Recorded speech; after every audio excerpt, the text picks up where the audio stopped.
Hello and welcome to Scale Car Garage. Well, the mold for the Chaparral 2G is complete. I actually put some resin in it, then put the mold in the pressure pot. It's actually curing right now under pressure as I say this, and I'm looking forward to, well, seeing what the first pull will look like and having you, having you there with me. So let me stop yakking. And let's get to see if this mold, well, if it works well. Anyway, let's see what the 2G looks like out of the mold here at Scale Car Garage.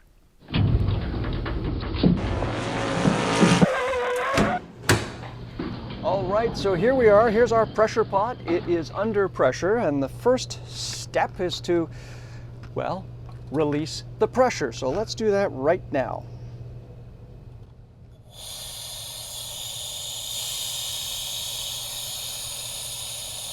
There we go.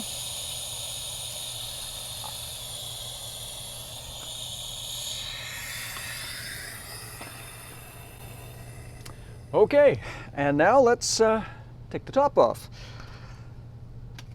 It's always fun to do.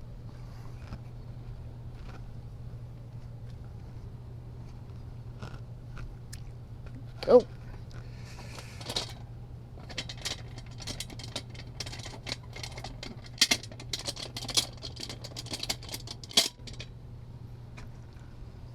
Top over here.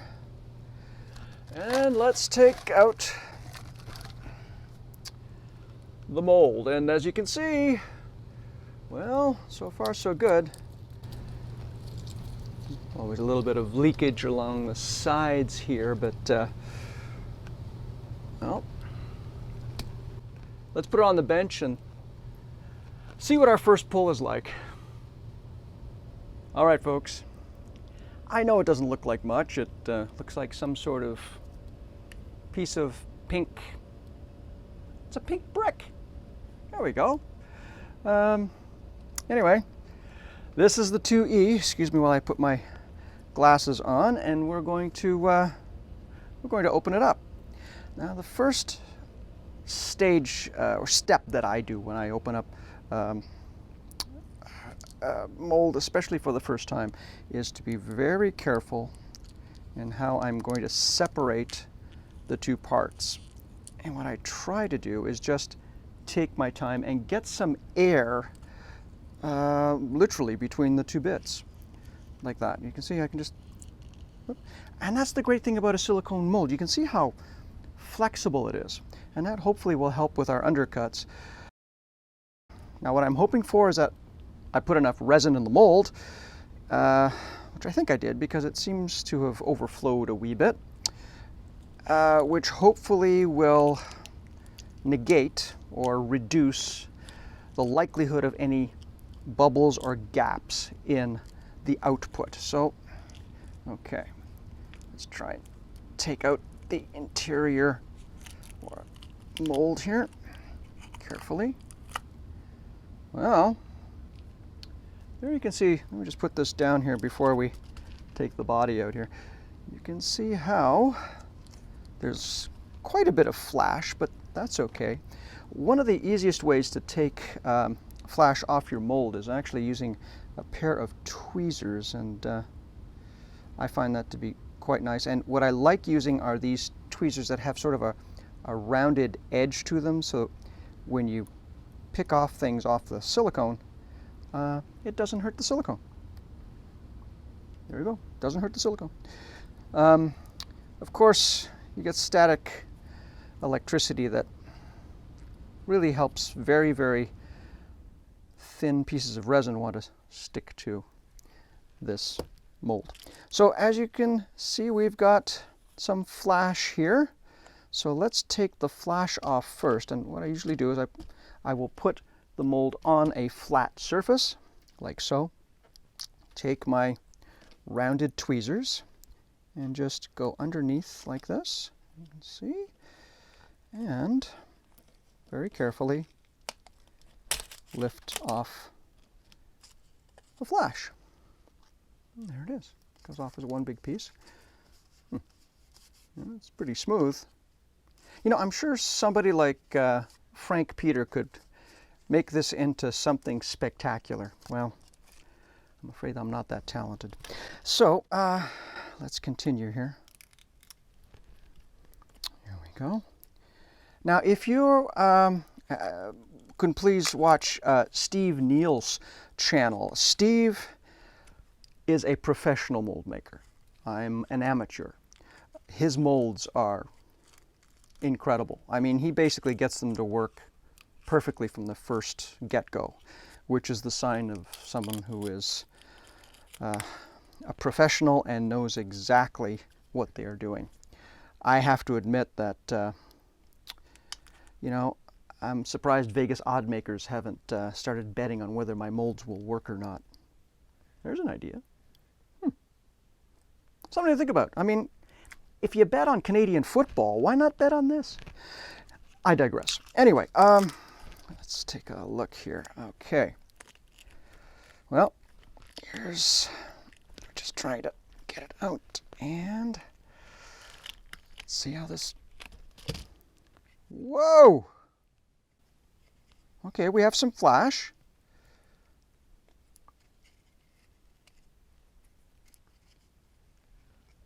What do you think, folks?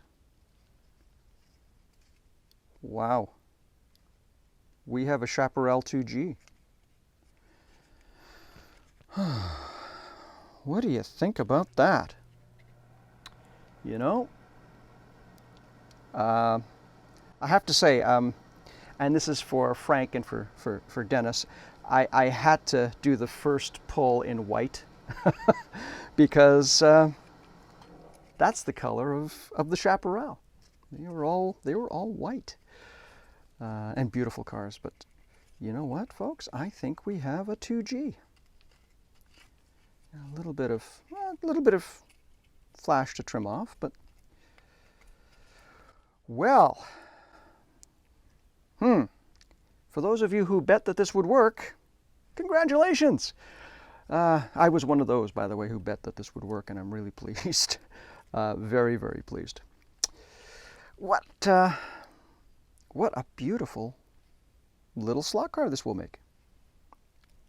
Well, you know, the 2G was an evolution of the 2E, and it's amazing how many models of Chaparrals were made. In fact, you know, why don't we go over to my other workbench? It would be great to see how many other Chaparrals I have in my collection. You could call it a hoard, but let's call it a collection. Well, this is still a little flexible, but actually quite nice. We're going to let this sit on the mold, like so. And let's take a look and see how many Chaparrals we can find around the garage, just for fun. I'm no expert, but my wife got me this absolutely brilliant book by Richard Faulkner, and it's called Chaparral, and I would really recommend that if you can find it. It may be out of print, so I apologize. If you can find this book in your library, borrow it from a friend, and if you're interested in Chaparrals, this is a really, really good book.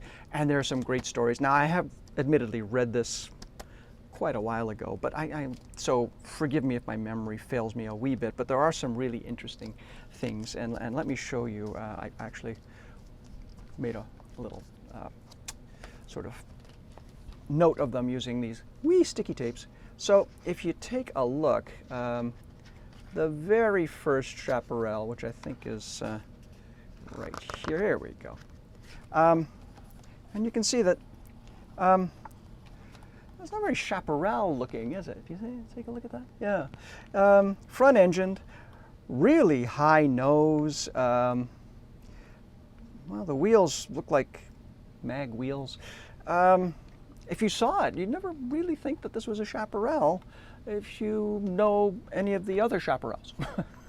So that was the Chaparral one. And then Jim Hall developed the Chaparral 2. It's pretty simple. And there is the Chaparral 2. You can hopefully see that. Now, believe it or not, model companies made quite a few Chaparral 2 models. And of course, there were a lot of versions of the Chaparral 2. It was a car that evolved a great deal, and everything evolved on the car. The mechanics, the wheels, the aerodynamics, the exhausts. Well, let me put this down for just a moment and not lose our place. And let me show you some model kits from back in the day. This, I believe, excuse me, I'm going to need my glasses here. This, I believe, was a Hawk kit. And again, I was fortunate enough to get what's left of it in one of those sort of $2 grab bags at a slot car show or a model car show. And it was missing a few pieces, but what it did have were the exhaust pipes. And this version of the Chaparral actually had, and this is the way it actually was, it had spaces in the rear wing for the manifolds were over here, and then the exhaust pipes went through the rear wing. Needless to say, this design wasn't used for very long by Jim Hall. They then changed the exhaust pipes to sort of a lack of a better description, pipe organ type of exhaust. But this was the Hawk version, and Hawk actually made a slot car of this of this car, which I unfortunately don't have, but I just have this model car version. Anyway, so that's one version of an early version, pardon me, of the Chaparral 2. And then there was a company called Palmer, and Palmer actually had, I guess, what was the next iteration of the Chaparral 2. And this kit actually is unbuilt. Surprise, surprise. And as you can see from the body, it's a multi-piece body. The undersides have to be, there we go, adhered to. But, you know, it's a pretty scale accurate version of an early Chaparral. And this was kind of the next step from the sort of manifold pipe version to the organ exhaust pipe version. And the front had changed. They put a screen here. So this is actually a pretty neat little version of the Chaparral. Look at that. I haven't looked at this in a while. This deserves to be built into a slot car, doesn't it? Like we haven't enough projects already. Anyway, so this was another sort of model company taking the next version of the car, and that's kind of what would happen as the car would develop. Model car companies would then see the next development, carve it, make a mold, and get it into production. And then there was a company called UPC. I love this box art. I just love that box art. Isn't that nice? Look at that. That's just lovely. And the other thing that's kind of neat about this box art is it actually has a signature on it, which I think is really kind of cool. Isn't that neat? Love the box. UPC, Universal Power Master Corporation. Unlike the codes that are put on all of our products now. The Universal Product Code. No, this was Universal Power Master Corporation. Ahead of their time. As you can, lovely, lovely box. And again, this was something I picked up at a show, and fortunate for me, actually, the reason I knew about this kit was one of my cousins had given me this kit as a youngster, and I, of course, as a youngster, I never realized just how valuable it was, and I opened up the rear wheel wells. I put a blower on it. Yeah, sure, that's what Chaparrals had. They had a blower, like a dragster. Youth. But here is an actual unbuilt kit. And again, if you look at this body, this is a really nice body. And again, I have to say it's really close to 1/32 scale. The rear is just lovely. It's really well sculpted. I have not even taken this out of the box, or out of the packaging, out of the box, excuse me. It's a pristine version of this kit. I know what you're thinking. hey, let's make a mold. Why not? It's really, really nice. It's a beautiful beautiful sculpture of that version of the early Chaparral 2, because it still did not have the dive planes in the front, and we'll get to that. But the car, as it was being developed, had a real problem with front end lift, and I remember reading this in the Chaparral book. Jim Hall said that the first Chaparral 2, at 120 miles an hour, the aerodynamics were such at the front that the front wheels would lift off the track. Yeah, and if you look at that shape of that wonderful fender, what you've got is essentially an airfoil. It's a wing. And that's what was happening. So they had to fight that. And that was a common sort of issue with early race cars. So these are the model kits. Now, I don't think UPC ever made a slot car version of this, but perhaps we should. Well, Jim Hall and his Chaparral team had a wonderful victory at Sebring. And they made a deal with the Cox Model Car Company. And of course, now this is a 1/24th scale Cox Chaparral 2, which was a lovely version of the car. It's beautiful, and it is exceptionally faithful to the car that won at Sebring. This car is just wonderful, and the Cox Company, I should really do a little bit of a video about them. I mean, they made the wheels, the chassis out of magnesium for essentially what was a child's toy. Well, it really wasn't a toy. This was one heck of a nice slot car. And as you can see, this needs a lot of work. This is the only Cox Chaparral 2 I have left. Perhaps it's time to get more. Yeah, but here's what's really interesting. And, you know, as innovative as Jim Hall was with these cars, he was just as innovative with, well, financing his race team. And I'm going to read this to you directly out of the book because I don't want to misquote Mr. Faulkner. And Mr. Faulkner, I hope you don't mind me reading this part, but it is really relevant to our hobby. In fact, it's a big part of our hobby. All right, so you may or may not know that the Cox Company was based in California. They made beautiful, beautiful slot cars, and hopefully see that ad of Jim Hall holding up his car. And I have to read you the caption underneath this image. It's phenomenal. So allow me to read from Mr. Faulkner's book. Jim Hall and the Chaparral team were not only innovative race car builders, wish I had said that, they were also innovative in how they ran a race team in the 1960s. As a business, Hall hunted down funding in the form of sponsorship monies, such as royalties earned on the sales of Cox models of the Chaparral 2. This image was the brochure from Cox following Hall's 1965 win at Sebring.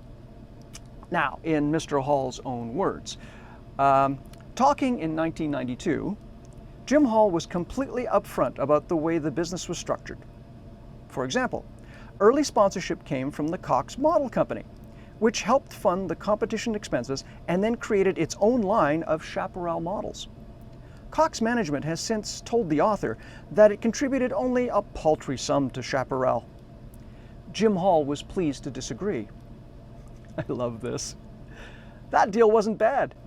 We got our expenses initially, then we got a royalty of 11 cents per model car. Well, that's fair. But for 2 years in a row, they sold over 400,000 models. Do the math. In those days, for putting a sticker on the side of your car, that wasn't a bad deal. $45,000 to $50,000 was a good start. Well, they may have thought it was a pittance, but for us, it was good. Isn't that amazing? Isn't that amazing? This book, so cool. So the two had its wonderful versions, and of course, Cox had their version, which was lovely. And of course, other companies made versions of the Chaparral too. And one of my favorites is the version that Monogram made. Now, it was since reissued a number of years ago by MRRC, who I think licensed the molds for the body. And oh my gosh, you know, Monogram, lovely, lovely, lovely. In fact, you see it's pretty much 1/32 scale. Let's compare it to the Palmer, because we know that when we did the Lola comparison, you know, Palmer actually did a pretty good job. So now we're not going to do any sort of rivet counting. Just a quick comparison. So just forgive me for this. I really, really need to know. So okay, let's see this.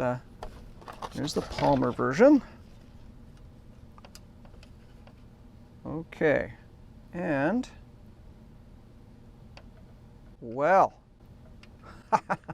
look at that.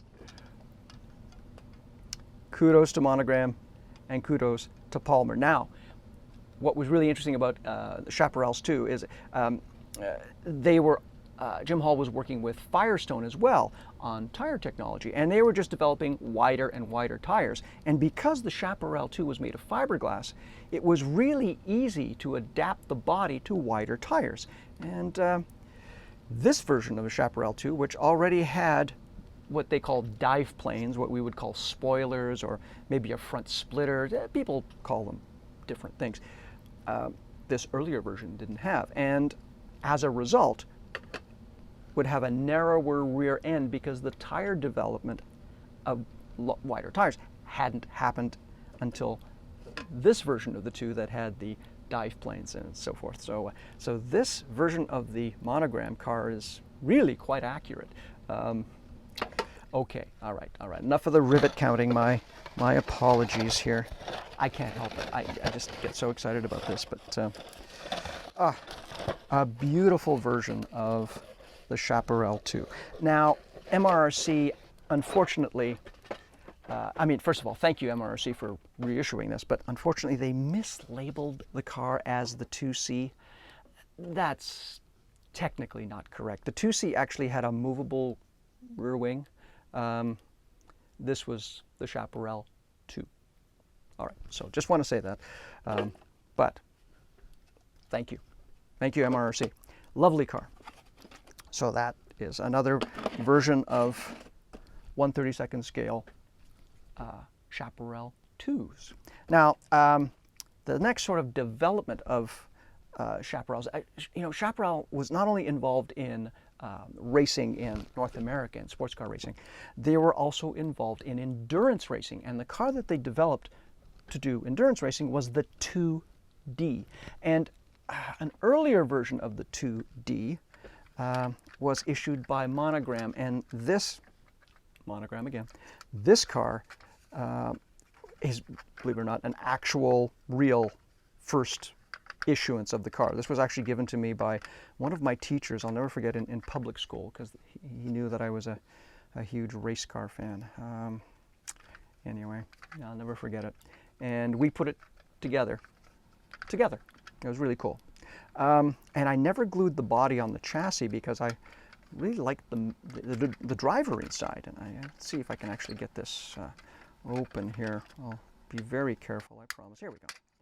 And you can see how this model was actually designed to be, well, a slot car. Of course, they had static parts for the plastic chassis in the same way that they did for the 1/32 scale cars. But isn't that amazing? You could see how this is essentially a tray for a sidewinder motor. And Monogram actually designed a mechanism for the rear wing to work. There's actually a hole here in the body that would attach itself to, I believe, a rocker that was actuated by the motor. And when you went into a corner, the rear wing would go down, and then as you accelerated, it would go back up. Very cool, which is what the real car did. So this was a very early iteration of the 2D, which then evolved. There we go. And one of its evolutions actually was, well, the removal of the movable rear wing. Monogram. Again, lovely, lovely kit. Let's put that over there. In 1/32nd scale, Strombecker came out with their version of the 2D. And again, what an absolutely lovely, lovely car. Bang on 1/32nd scale and beautifully sculpted, very, very accurate.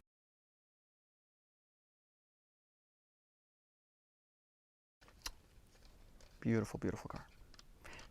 Lovely, lovely, lovely. Now, Strombeckers may not have been the best slot cars, but they certainly looked great.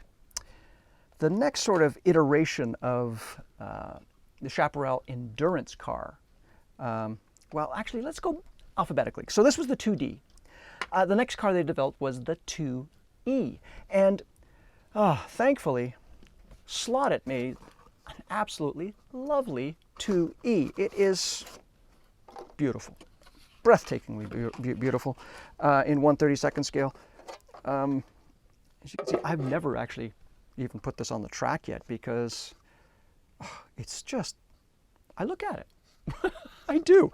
I mean, look, photo etch in the back of, this, of the rear of the car. Isn't that absolutely beautiful? Oh, photo etch for the inlets, for the radiators and the screen. The detail on the intake manifold is just brilliant. The other thing I just love is that they knew that the air inlets for the, or air exhausts, excuse me, for the wheels were actually blue, and they painted them blue as they did the seat. And oh, it's just a lovely, lovely car. And I understand they run really well, and perhaps I should run this, but it's just so beautiful. And this was a car that, as it ran at Mosport in '66, which, well, Mosport. The other kudos to Slot.it was to put on the side the Cox sticker that earned, well, $45,000 to $50,000 for Team Chaparral. Beautiful. So 2E was sort of the next iteration of, or next version of the Chaparral that raced at in North America. So there we have it. Now, 2E, followed by the 2F. And, well, MRRC came out with a beautiful version of the Chaparral 2F. And I know Scale Electric came out with one as well, but MRRC came out with it first, and that was the version I bought. And as you can see, well, this one hasn't been run yet either. Beautiful version of the car that that ran at the BOAC 500. You can see the BOAC logo on the side. Just absolutely lovely. They did a really good job on this car as well. I think photo etch on the exhaust of the outlets of the radiator. Scales is bang on for the 2F. It's a lovely, lovely car with Firestone tires and beautiful. I should run this. As you can see, I still have the cellophane on the rear wing that was put on at the factory. It's just such a beautiful car. Lovely, lovely, lovely, lovely. And actually, they actually give you extra parts in here, I believe, for the, not quite sure what the extra parts are for. Probably the rear view mirror or something. No, they didn't have rear view mirrors. They had a periscope. Maybe it's an extra wing, because you'd probably be losing that. So here is the 2F. I'm just getting full of Chaparrals here. What's next? Well, the 2G. And that's where, well, Dennis and Frank come into play. And now we have a version of the 2G. And if you look at the 2G versus the 2E, sorry, I'm just going to take this off. Forgive me here. You can see how the car really evolved. And as you can also hopefully see from this, they developed these large well, dive planes.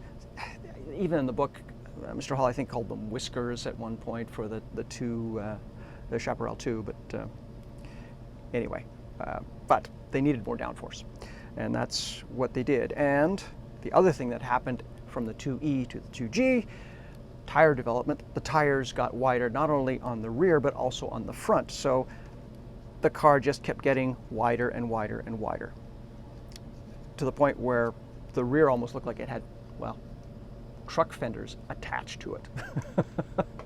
But here we go. We've got the 2E and the 2G side by side. And you know what? That's pretty good. It's going to look great. Now, one of the notorious facts about the 2G was it was actually the car that ended Jim Hull's driving career, and that was at the Stardust Grand Prix in Las Vegas in 1968, and he had an absolutely horrendous crash. He was severely injured, came back, but realized that he didn't want to drive anymore. He felt that his driving days were done, and he would focus solely on running his race team. And one of the aspects of development that he pursued was to try to make the frontal area of the car as narrow as possible and try to get the car through the wind as best as possible. And the result was the Chaparral 2H. And he hired John Surtees to drive it. Well, needless to say, the car didn't work as well as anticipated, and Mr. Surtees was not impressed with the car at all. So it went into redevelopment, such that Team Chaparral actually ran a McLaren instead of the 2H. But Strombecker actually made a version of the 2H. And here it is. And, well, I think the slot car is probably more successful than the real car, which is the case for a lot of cars, actually. The really neat thing about this Strombecker slot car is that it had a working rear wing. And the way it worked, I don't know if you can hear that, there's a ball bearing inside of this box at the rear. Hopefully you can see that. And as the car moves forward, the rear wing goes down, and as the car stops, the ball bearing is supposed to hit these levers and put the rear wing up. I've never run this car. Hopefully you can kind of tell that. It's actually the body kit, and I have the posts, but it didn't come with a chassis. The Strombecker chassis at this time most likely would have been a plastic one. Yeah,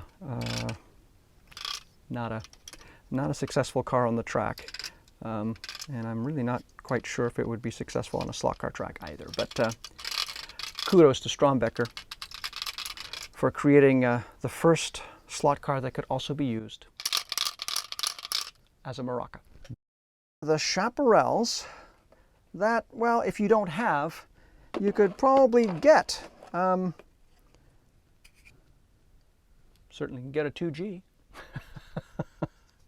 Well, I hope you enjoy this sort of little exposition of Chaparral cars as they were made through the 60s and, well, into present day, really, with the intent of actually getting them back on track, even if it's in scale. Well, thanks so much for all of your support here at Scale Car Garage. I hope you enjoyed watching. If you did, please leave a comment, like, and subscribe.